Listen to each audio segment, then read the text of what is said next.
that go bump in my head. Welcome, Sumiko.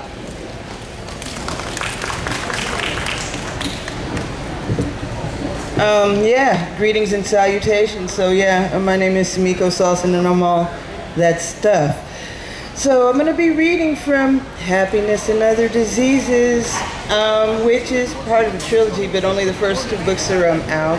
And usually these books are like $10, but I'll totally give you this one and the next one for $15 if you buy like both of them. Because I have so many of book 2. Is it going? Okay. I guess people need to read the first book first, I don't know. Television. After lunch, they dispensed the noon medications. He didn't get any because Dr. Lester was weaning him off of the ones he was on now so she could transition him onto some new ones. He was informed that he would still get his night meds. While the others were in line for their medicine, a nurse escorted him to his room, showed him which bed he would be sleeping in, and handed him a hospital bag with a few approved items of clothing. He slipped off the gown and pulled on his old Final Fantasy XII t-shirt. It smelled like fabric softener and innocence. Putting it on gave him pleasure. It reminded him of happier days before the nightmares. He wished he were still in college, going to conventions with his friend Danny, who moved out of town to take a job with some startup in Palo Alto 5 years ago. Those were carefree days before he started having problems and dropped out of school. Admitting he had any kind of mental problems before the nightmares began troubled him, and Flynn quickly put it out of his mind.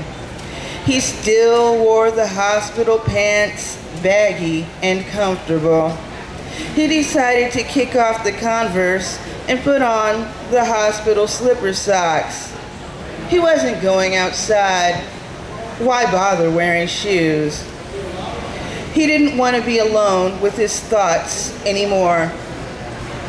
Flynn padded down the hall to the television room and sat down in one of the big green easy chairs. It wasn't as comfortable as the overstuffed brown plaid chair his dad used to have in the living room. Dad's chair was plush and soft, like a sofa cushion. This chair was made of cold plastic that would stick to the backs of your legs if you had shorts on. The kind of material that was easy to sponge down if one of the patients had an accident. Flynn tried not to think about how many people might have defecated or urinated on themselves in this very chair over the years. He leaned back to kick his feet up in the air and was a little disappointed by how low the footrest remained at its highest point. He wasn't worried about that for very long. After a little while, he became drowsy. He was in a room full of people. Some were drawing or coloring with art supplies, and a few were playing the board games Scrabble and Monopoly. Most of the people were watching an old rerun of 2.5 Men from back when Charlie Sheen was on it. He felt very safe here. He was almost asleep when a woman's voice disrupted the flow of his growing reverie. "You like games?" she chirped. "I like playing games." She was leaning right over his head. Flynn bolted upright in his chair. The footrest snapped down, and this goth chick stepped back a little to avoid being hit in the face when the back of the chair straightened up. He looked at her. "Whoa, damn girl, you scared me." "I'm sorry about that. I'm Charlotte," she said, extending her hand. Flynn reached out to shake it, completely forgetting Lorena's warning about hospital romances. Charlotte took his hand and kissed it the way knights and debonair European cats kissed women's hands in the movies. "I think guys are supposed to do that," he blurted out, stunned. He quickly pulled back his hand and cradled it in his other one as though she'd mortally wounded it. "Who cares about supposed to?" she asked. Not understanding the rhetorical nature of the question, Flint opened his mouth to answer it, but Charlotte cut him off before he could get a word in edgewise. "So, Final Fantasy," she said. "I like that game. I've played 10 through 13 too. 12 was the best one," Flynn said, really for a change of topic. "I like other games too," she said suggestively. He swallowed nervously and began looking around the room for some kind of reprieve. Shades of the dream began to creep into the periphery of his conscious mind. For a moment, he thought people were looking at him, like the coworkers in the dream.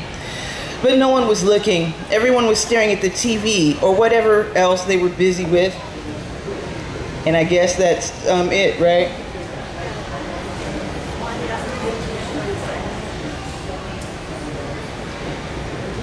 But no one was looking. Everyone was staring at the TV or whatever else they were busy with, or they were just staring out at nothing. Some people were talking to each other.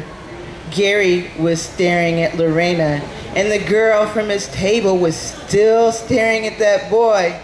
And Charlotte, she was staring at him, waiting for him to say something. Thank you.